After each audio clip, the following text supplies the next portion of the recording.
Thank you for coming and showing interest in our organization. My name is Jay Weber. I am the new president of the Arizona Council of Professional Genealogists. And as we were trying to get ourselves back on our feet after our COVID discouragements, I thought that probably the best way to kickstart it would be if I would just volunteer to give a presentation on research that I've been doing for the past couple of years, in which we can see a very clear demonstration of how useful DNA is to solve previously unsolvable mysteries. I've been interested in family history for as long as I can remember. When I was a young boy, I would ask my grandparents questions about their background, about their parents. I used to ask my great-grandmother all kinds of questions about her family background, and I was especially interested to look at an old family Bible that she had, in which a lot of family information was entered and in which there were some family photographs. And she was very happy to answer these questions. I can never remember a time when I didn't have an interest in this. But as is often the case, people who are interested in genealogy have a special interest in the history of their own surname. You wonder, where did my surname come from, and where does that go back? And that was always a major problem for me, because my great-grandfather Weber was a man of mystery. The picture that you see here is the earliest picture that I believe exists of me and him. This is my father, this is my grandfather, and this is my great-grandfather. I grew up knowing him quite well. He lived until I was 18 years old. This is the last picture of me with him that I have. And so we were able to have conversations and talk about his life story. And he was a wealth of information about the things that he had done in his life and the jobs that he had had and the things that he used to enjoy doing.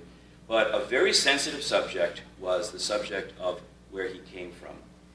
He grew up, actually that's a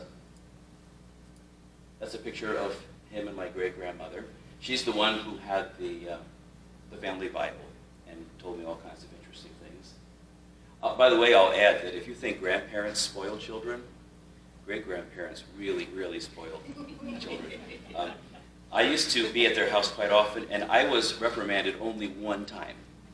It was memorable. It only happened one time. So I was spoiled rotten by these people when I would be at their house. Anyway, my great-grandfather grew up in this orphanage, St. Joseph's Home in Peekskill, New York. He had, in his later years, he had no memory of his life before he lived here.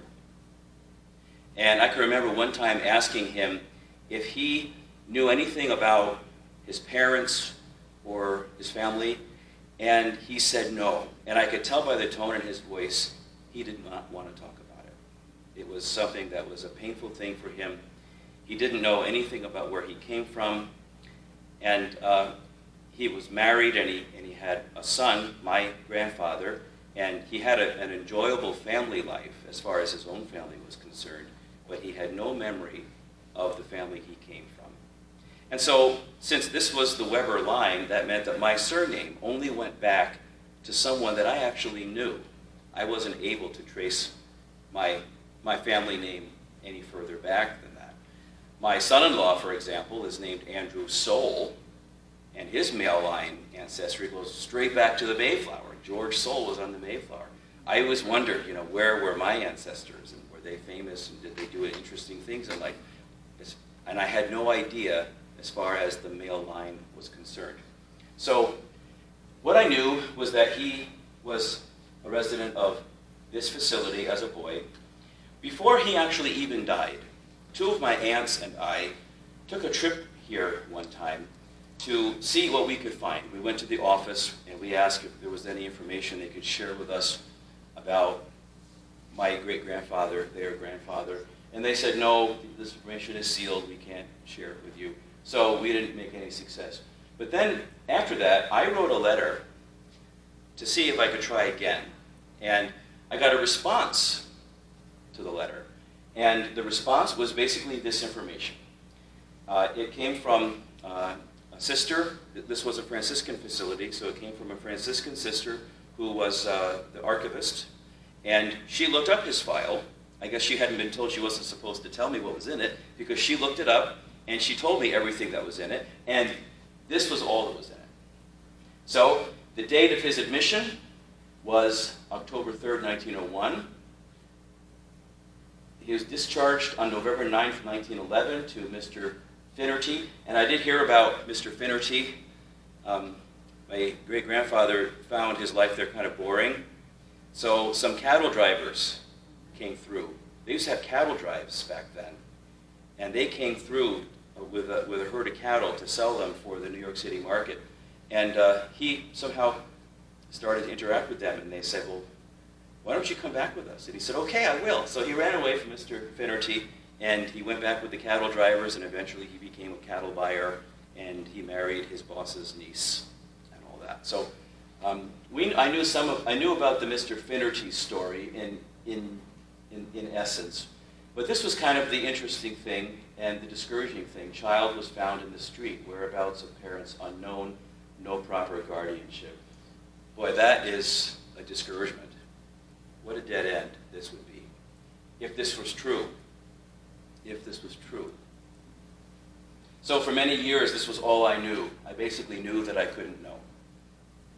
But then, once things began to be digitized and information became available on the internet, a friend of mine who knew about this genealogical search had subscribed to the New York Times online archive. And he found an article about when my great-grandfather was processed into the New York foundling and orphan system. So it was a much more unusual story than just a little boy being found in the streets, seeming to be about 5 years old. What happened was a man who did not identify himself brought a boy who seemed to be 5 years old to the Hebrew Sheltering Guardian Society orphanage, a Jewish orphanage. This is a picture of it. The building is not standing any longer, but this was located in Manhattan. And it says that he, as the text tells us, an unknown man brought the little boy there and asked to see Mrs. Fardwick, the matron. The pair were left alone then, and when the attendant returned a few minutes later, the man had gone away. The following letter was found upon the child. Kind friend, the little boy who has this letter is an orphan, and I wish to ask a favor of you to give him a home, as I am out of work and cannot keep him, and I don't want to put him out on the street. I am a friend of yours. You know me well from 125th Street and also from Cincinnati. You need to keep that in your mind. I do not care to say my name, but you will call me to your mind. I hope and pray you will take him in, and I will be of many thanks to you. I will come to see you as soon as I get work. A friend. So this is something very mysterious. He's giving the matron enough clues so that he's pretty confident she's going to know who he was. Someone that she knew at these two locations. So he figured, okay, she's going to know who I am, but I don't have to say my name. So there was some reason why he did not want to identify himself, but yet he said he would be coming back for the boy when he got a job. That was his stated intention. And he was hoping that she would keep him at that particular place. But it doesn't seem that she did know who he was, or she didn't admit to the authorities that she did. Because there's nothing in the material that indicates that she knew who this was. She might have known and might have decided not to tell anybody. But what happened was the police were called. The police took charge of the boy, and he did not stay at this Jewish orphanage. One of the reasons why was because he was not Jewish. The article did refer to the New York Society for the Prevention of Cruelty to Children. And so I thought, oh, now here's another organization I can write to see what's in their archive. And so I did write to them, and I received a detailed transcript of the entire account of what happened to him according to their files. And here is a key excerpt from that. On Sunday, the 22nd of September, 1901, at 10:50 at night, an officer of the 33rd Precinct of the New York City Municipal Police informed the society, that is, the New York Society for the Prevention of Cruelty to Children, that he had in charge a child who gave his name as George Webber, who by every indication did not know where he lived. The child, whose age was estimated to be about 5 years, based upon his appearance, identified his parents as Will and Hattie, very significant, and said his father worked on the trains system, also significant. The officer stated that based upon the child's description, trains probably referred to the elevated system. George had been left at the reception rooms of the Hebrew Guardian Society by a person unknown who departed shortly thereafter without speaking to anyone.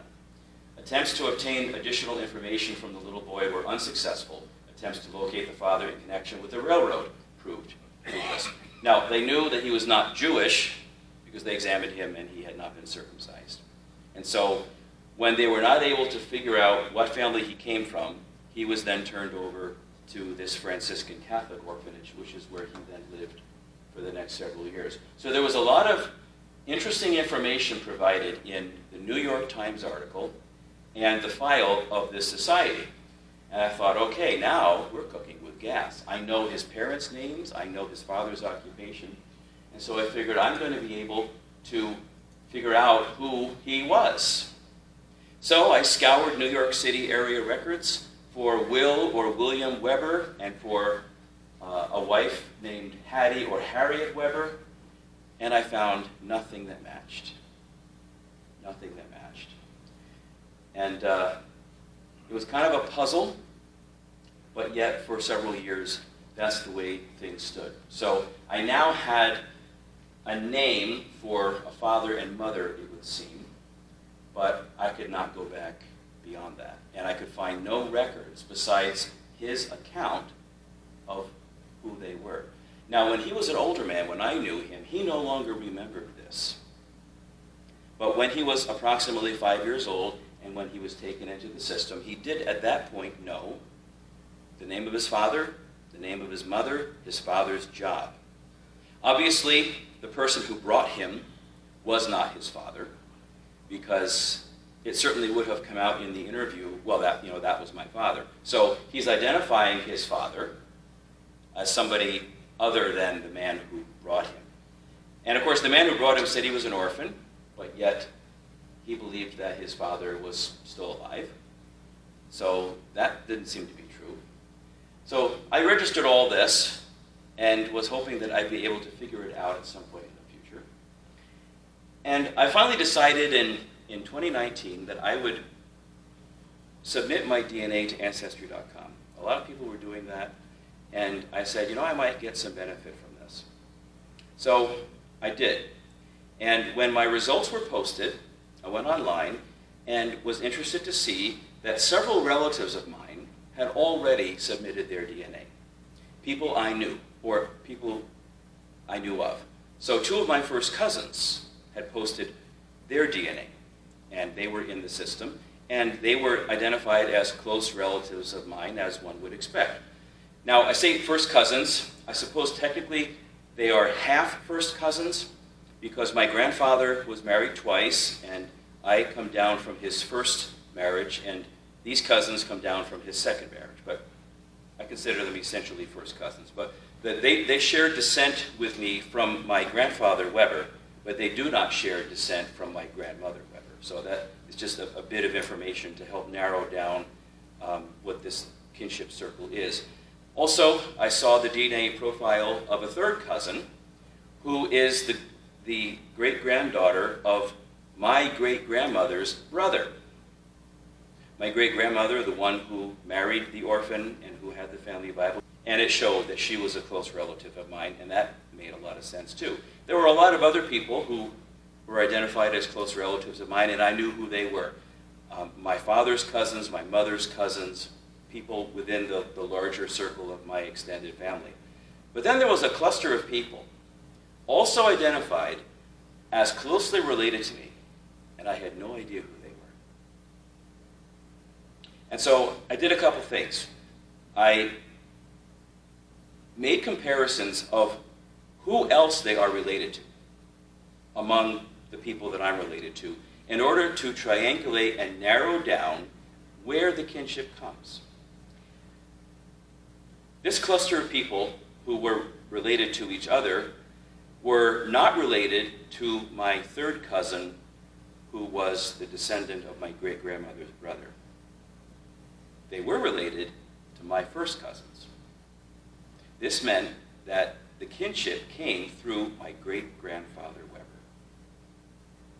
because the overlapping kinships narrowed it down to that being the way in which I was related to them. Because other people, some others were related to them, others were not. So if I had just had my DNA profile without these relatives in for comparison, this would not have been possible, would not have been as easy.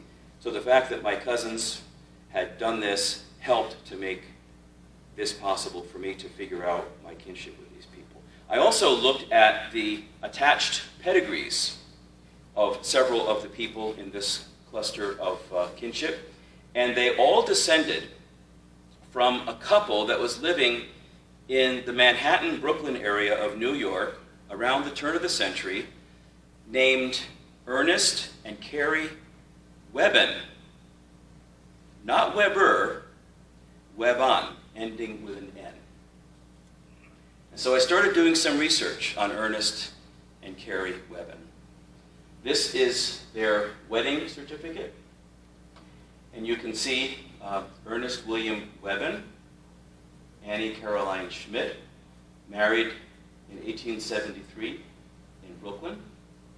It gives some information about their residence, family background.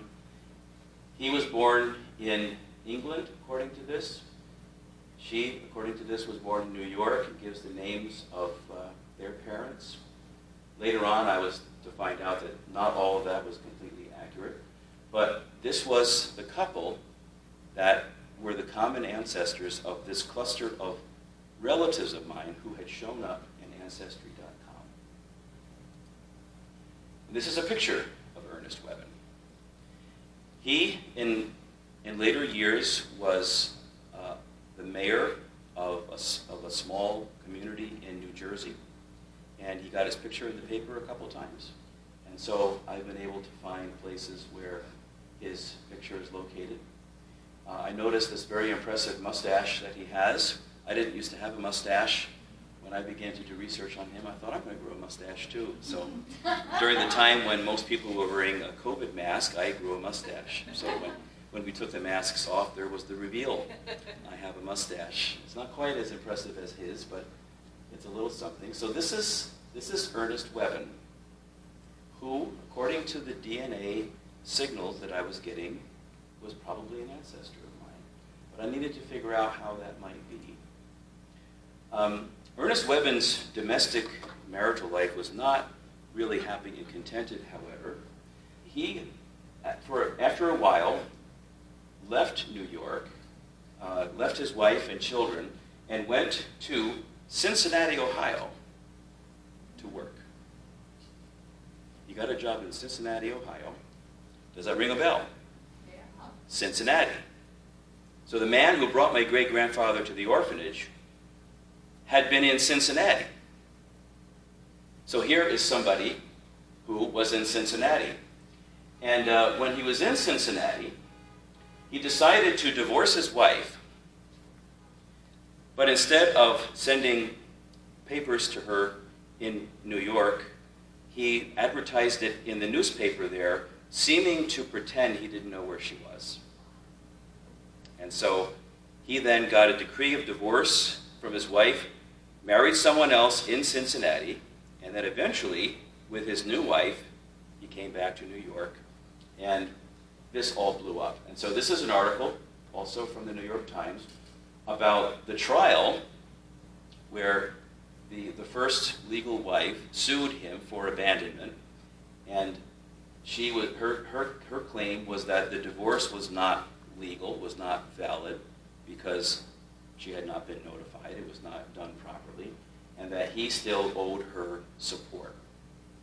So this is a very messy situation here, but it does give us useful information about this family, and especially we note the connection with Cincinnati. That's something that's very important to remember. The first wife lived until 1915. This is her death certificate, and you can see that she is now using her maiden name, Caroline Schmidt. The name Webben does not appear anywhere on this certificate. So it seems as if, and here it says divorced, it seems as if she had gone back to using her maiden name after the divorce, although her burial record from the local Episcopal Church gives her marriage name. So I'm not sure if she sometimes used the marriage name, if she sometimes didn't, but this is her official death certificate where her maiden name is the name that's used. But in the meantime, her former husband lived on for many more years. He lived until 1943, and this is his obituary from the New Jersey newspaper, talking about how he was formerly the mayor of Richfield Park, New Jersey, and was a freeholder for Bergen County, where he lived, his occupation, and so forth. And his second wife had died a year before, and that's indicated. So I'm piecing together information about this family, and piecing together all these tidbits that seem to be making quite a bit of sense. His oldest son, by his first wife, was named William, or Will, I suppose, Webben. And here is when the son William got married to his first wife in 1894. You can see that his father's name was Ernest W. Webben, his mother, Carrie Smith. It's anglicized, it wasn't really Schmidt. His first wife's name was Mamie Foreman. Her father was of German ancestry. Her mother was of Scottish ancestry. Her mother was named Jeanette Parker, and her father was Frederick. So this was certainly an important lead because of the name William. But of course, I noticed that his wife's name is Mimi, it's not Hattie. And his occupation here is given as diamond setter rather than working for the railroad. Now, his father was in the jewelry business. And so it seems as if in 1894, at the time he got married, he was working with his father or working in his father's field. But I obviously registered this. And then as I continued to look for information about William Webben, I found a birth certificate of a son in 1896. And if this son was still alive in 1901, he would have been 5 years old. His occupation at this point in his life was coupler on the elevated railroad. The other information matches what I had known about him before, but notice this: no given name for the child. No given name for the child. I have come across this before. Often this happens if the child dies at or soon after birth, so that the parents didn't have a chance to name it before it passed away. But sometimes they simply hadn't decided on a name before the doctor registered the birth with the clerk. And he was delivered at home by a physician. And it would seem that, and then I also looked to see if there was a death record for this child, and I did not find one. I did find a death record for an earlier boy who I thought was probably a son of this family, and that would have matched the fact that this was the mother's second child. So there was an earlier son who had died soon after birth. I found his death record. I did not find a death record for this child. So I'm registering this in my mind, Paisley, and I'm thinking this may very well be my great-grandfather's birth certificate. This is a contemporary postcard of the Brooklyn Bridge, and it shows the elevated railroad. This was where William Webben worked at this time in his life, working on this. This is, of course, Brooklyn and Manhattan. This is the area where these people are living, where all these things are happening. So, kind of a glimpse of the world in which all this was taking place.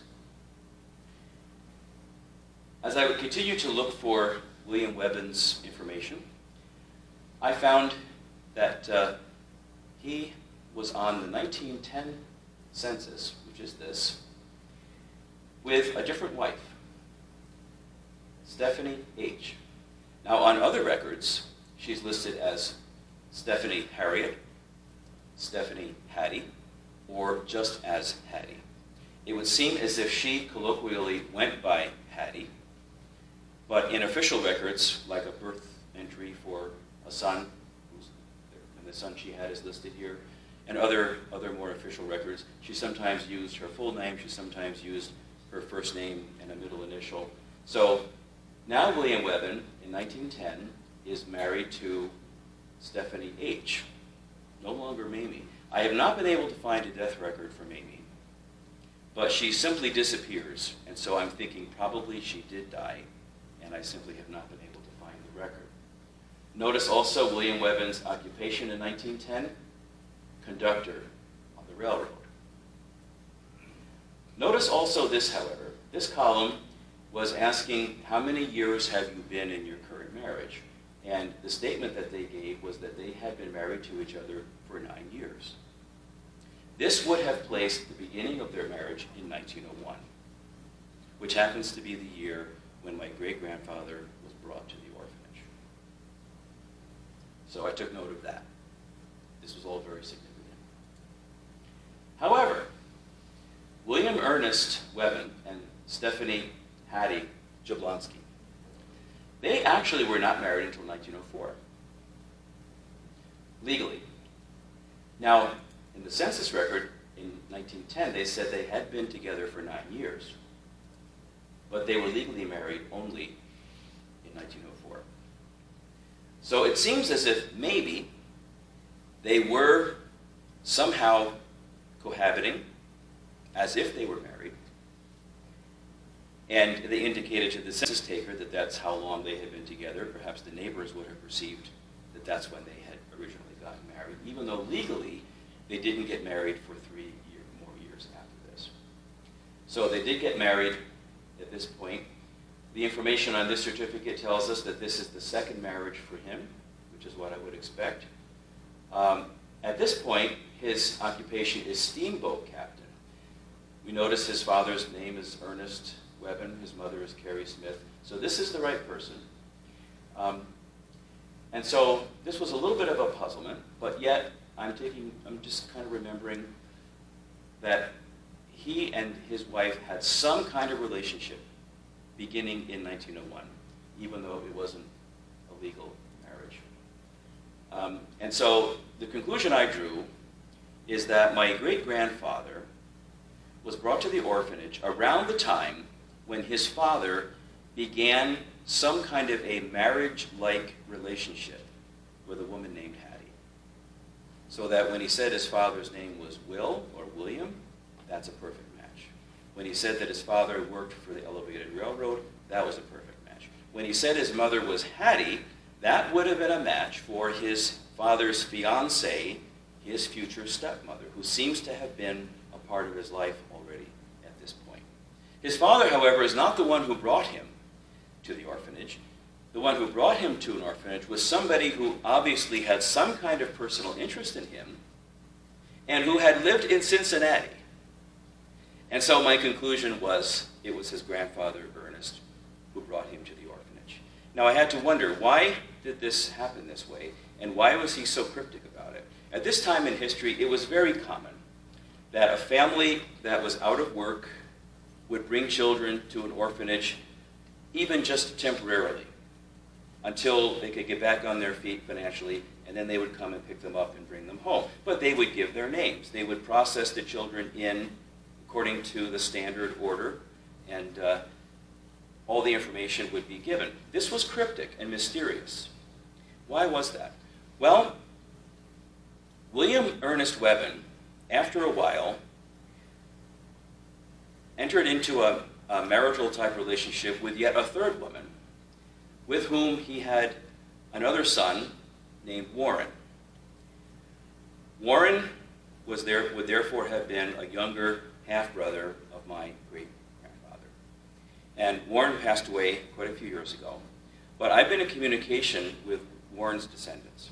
And Warren's granddaughter told me that her mother, who's now deceased, had told her that her father, Warren, had told her, can you keep track of all this, that he was raised in an abusive home, and that his father, William Webben, was regularly abusive toward him. And so if William Webben did have a tendency to be abusive, and if his youngest son had indicated to his daughter that his father had been abusive toward him, then it suggests that maybe he was also abusive toward the older son, and that it's possible that the grandfather had taken him out of the home for the sake of his grandson's safety. But then when the grandfather was out of work and couldn't take care of him, he wanted to bring him to the orphanage temporarily, but didn't want to indicate too much information because he didn't want the grandson returned to that abusive home. I'm guessing this is probably a plausible explanation. So the explanation for why he was separated from his father and why his grandfather was so cryptic and mysterious when he dropped him off at the orphanage may very well be because the grandfather was trying to hide his identity so that he would not be returned to his father's home. But also, the introduction of a new stepmother type figure into the household might also be a reason why he was living with his grandfather rather than with his father. Because I think we have often seen in our research that sometimes a new spouse doesn't want children from a first marriage. It's difficult for me to imagine that. My son's first wife passed away, and when he got remarried to his second wife, one of the major draws was his baby son that he had from the first marriage. You know, she wanted to have this baby as her son as well as to have a husband. So it's hard for me to imagine this, but I know that it's the case that sometimes a new spouse doesn't want children from a previous marriage. And so sometimes those children would be put in an orphanage or they would be given to other relatives. So that also might be an explanation. I don't actually know what the explanation is, but I'm pretty sure I have pieced together that this is the family he came from. Now the next question would be, why did his name turn out to be Weber rather than Webben? When he was being interviewed by the police, the articles and the information say that he gave his name as George Weber. Well, probably what happened was that he did give his name as George Webben, and the person taking notes wrote it down W-E-B-B-E-N, as it sounded to him.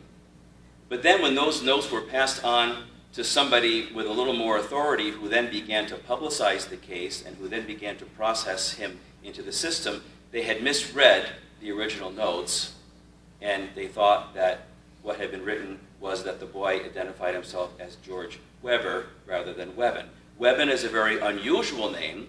Weber is a very common name. And I found 3 examples of fonts that I think illustrate how, in written form, it's very easy to imagine that the handwritten name Webben was misread as Weber. This is something called French script, and you can see how close it is. This is something called Freehand 591. You can see how close it is. And this is something called script, and you can see how close it is. And so I think that probably the reason why the spelling of the name got changed was because of sloppy handwriting, and nothing more significant than that. It's also possible that my great-grandfather, at the age of 5, was not able to pronounce his words very well yet. He might have had a an imprecise pronunciation of his own last name, and perhaps it was written down thinking that he had said Weber, even though he had said, or had tried to say Webben. In New York City, the way that the Weber name would be pronounced would be Webba. So if he had said, if my great-grandfather had said Webben and had minimized the final N, it would have come out as Webba, and that would have been written down as Weber, because in New York City, if somebody says their name is Webba, it's interpreted that he is saying his name is Weber, and that's the way it's written. So for one of those two reasons, the spelling of the name got changed. This might also explain why he never was reunited with his family. Because if at a later time Ernest had gone back to look for him, he would have been told, well, he did not actually get entered here. He got processed into the system. And if Ernest had then looked for him in the system, he would have said, I'm looking for a boy named George Webben. And they would have looked in all the files and they said, there is no boy named George Webben in our system. That might have been the explanation for why he was never reunited with his family. I'd like to think that his family did try to get him back and was unsuccessful. I'd rather not think that they forgot about him and never tried to get him. And it is plausible that if they had tried, they might not have succeeded because the spelling of the name had been changed. The only photograph of William Webben that I have been able to find is from a newspaper article of him in later years when he was working at a movie theater as the usher. This is him right here, and this picture describes the delivery boys of the newspaper were given a treat at the movie house by the newspaper, and he was the usher and he was taking their tickets. And so this very vague picture of him is the only image that I have. Warren Webben's wife is still alive at the age of 99. And I've spoken to her on the phone, and she said she thinks she has some pictures of her father-in-law, William Webben. And when she has a chance to look in her material, she intends to try to find those pictures. And I hope that she's able to do that, because it would be nice to be able to have a little bit of a better picture of him. William Webben did die at the age of 85, and at the time of his death, it says that he was survived by his son, Warren, and by 3 stepsons. He had been obviously estranged from his oldest surviving son, George. He had also been estranged by his second surviving son, Theodore, who he had with Hattie, his second wife. Theodore had ended up in Texas. I've been in touch with one of his descendants there. And when he died, he was disconnected from those 2 living sons, and Warren was the only one mentioned in the obituary as a survivor. This is William Webben's gravestone. This is his 3rd wife, Alice. And the birth year for both of them is wrong. But that's where they're buried, on Long Island. A modest little marker. I haven't been there yet. I got this from Find a Grave. Yeah. So this is a picture of Manhattan and a part of Brooklyn at the time when all these things were happening. This is from around the time when Ernest Webben, my great-grandfather's grandfather, had immigrated from England with his family. So this is kind of a view of what was going on in New York at the time. It's quite a bit different now.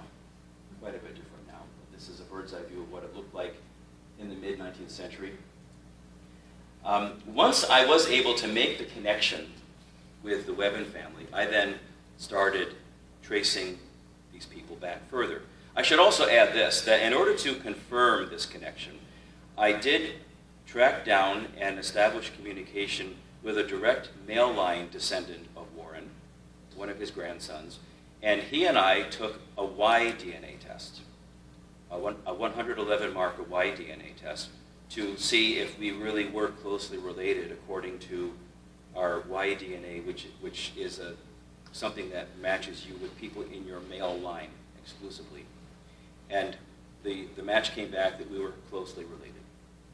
We shared 109 out of 111 markers. So there have been 2 small mutations or variations in the intervening generations. But according to the analysis of family tree DNA, we are closely related. So I have figured this out through a combination of the DNA pointing to the Webben family and all of the matching data for William Webben, his wife Hattie, and his job working for the railroad. It's all a perfect match. And he had a son born at the time when my great-grandfather was born. I wish there was more firm confirmation.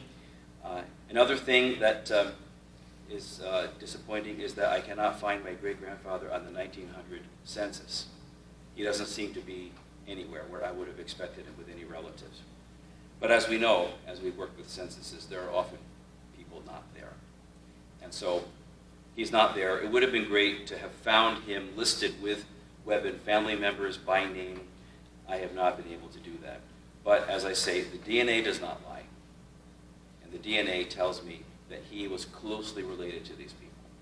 And so I'm 100% sure that I have figured out what family he came from, who his parents were, and what his ancestry therefore is.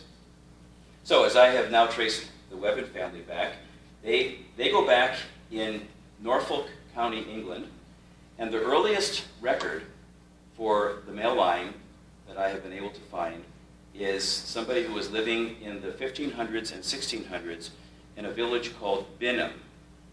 And Binham is a fairly well-known, historically significant town in Norfolk County because it's the site of a very well-known ruin of a priory.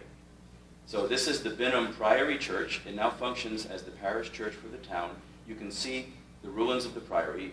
The priory was dissolved at the time of King Henry VIII, and most of the stone was taken away and used for other building projects. But a lot of the ruins remain, and this is an historical attraction. People go to visit this site, and someday my son and I have said we're going to go. The name was originally spelled Wabbourne, which we would read as Wayborn. But I'm told from internet sources that the people in Norfolk pronounce it Webben. So when my branch of the family moved from Norfolk to the London area in the early 1800s, the name began to be spelled phonetically, began to be spelled Webben. But apparently, when the family was living in Norfolk in previous generations, it was always pronounced Webben, but was spelled with what would look to us like Wayborn. And this is a scene from the village of Wayborn, which is about 10 or 15 miles away from Binham. And most people who have done research on the family have made the educated guess that the name derives from the name of this town. This is the town of Wayborn. And we know for sure in the Middle Ages there was a family living here named de Wayborn.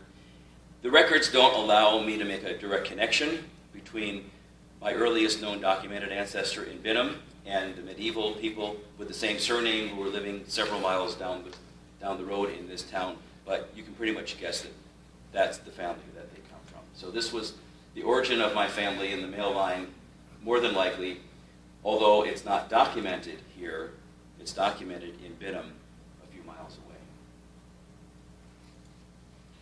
Now, other branches of the family also have been able to be traced back to other places. So the Schmidts go back to this cathedral town in Germany, in Mainz. And this is the famous Mainz Cathedral. And my ancestors actually had a lot of their vital events in the cathedral parish registers. So this was actually the church they went to. This is a picture from around the time in history when they were living there, soon before they immigrated to America. So some of his ancestors were Germans, Hessians from Mainz. I mentioned also that some of his ancestors were Scottish. And this is the city of Falkirk, circa 1850, around the time when his ancestors immigrated from Falkirk to New Jersey. So I've been able to make connections there. I mentioned that I have established communication with some of the descendants of my great-grandfather's younger half-brothers. I mentioned in particular the one who ended up in Texas, but also I mentioned his younger half-brother Warren, who ended up in California. On September 22nd, 1901, my great-grandfather, George Webber, was dropped off at an orphanage in Manhattan under circumstances that I still do not fully understand, and was from that day forward separated from his family. In later years, he had no memory of where he came from, and this was a painful thing for him, so he didn't talk about it very much. But through a combination of DNA and traditional documentary research, I have figured out where he came from, what his family was. I have established contact with his relatives, descendants of his younger half-brothers. And on July 24th, 2021, here in Phoenix, 119 years, 10 months, and 2 days after George was physically separated from his family, that physical separation symbolically came to an end. This is his grandniece. She lives in Phoenix. She recently moved here from California. And we got together. This is my wife, myself. In fact, I'm wearing the same shirt I'm wearing today. We got together for brunch, and we hit it off as if we'd known each other our whole lives. So the family has been reunited. But that's not the end of it, because on August 22nd, when she was visiting her daughter in Utah, her father, my great-grandfather's nephew, came down from where he lives in Oregon, and they met with my son and my son's children. And so, sitting on this bench here are all Webbens, but most of them think they're Webbers. We have especially enjoyed getting to know these wonderful people, and it has been an interesting journey. We're familiar with cases where people who were themselves adopted find their birth parents, or people who gave children up for adoption find their birth children. And that's a very emotional experience for them when they find that. In this case, admittedly, this is several generations removed, but it was actually a little bit emotional because my great-grandfather his entire life did not know. My grandfather, who passed away many years ago, never knew. My father, who passed away, never knew. Now I know. I know the history, and I know the people. I have a much more detailed paper describing the research, and if you would be interested in looking for it online, this is the URL for that paper, and this is the title of it. So if you want to jot that down, if you're interested to see more detail, and there's a lot more detail that I have compiled together regarding these people, regarding their history, regarding the things they were doing. The paper that is online gives that information. So, does anybody have any questions or comments? So what was the last name? Webben or Webber? Were there two names? The name was Webben, and my branch became Webber when my great-grandfather was processed into the system of the New York City It's confusing, yeah. Orphans Agency. The spelling of his name got changed. When I knew him, he had no memory that his name had ever been spelled in any different way. So whatever happened to your great-grandfather's mom? His mother? His Yes, mother. I don't know. Okay. She disappears from the records after his birth, Oh. and a few years later, her husband's getting remarried. So it seems as if she probably died, but I have not found a death record. Okay. But the father lived on to the 1950s. Anything else? So never give up hope. When you have these brick walls that you think will never be able to be broken through, DNA may very well give you the clues you need to break through.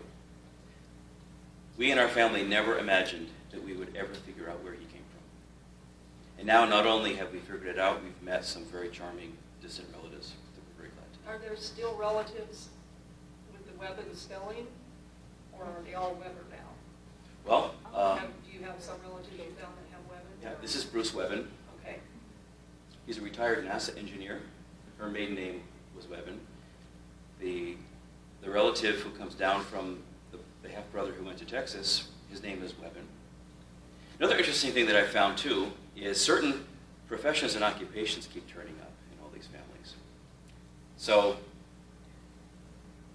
the half-brother of my great-grandfather who went to Texas, his son became a minister, and his son's son is a minister, and I'm a minister, and my son is a minister. That guy in Texas who was a pastor, his other son is a professional musician specializing in drums and percussion. My uncle, Lowell Webber, is a professional musician specializing in drums and percussion. My grandfather, Webber, was a crop duster, a professional pilot. Bruce Webben, in retirement, loves to fly his plane. And in fact, he flew his plane from Oregon down to Utah for this meeting. So we have these recurring occupations and interests and abilities in these three branches of the family, the descendants of William Webben in these three different lines through his three sons, with no cross-pollination of influence at all, but the same kind of things keep popping up, which I find interesting. And so there are Webbens in the world, the descendants of the other brothers, but we're all Webbers. I used to think years ago, whenever I saw somebody named Webber, I would wonder, I wonder if I'm related to that person. Now I know I'm not related to anybody named Webber. I'm related to Webbens. Anything else? Thank you very much. Thank you very much for your attention.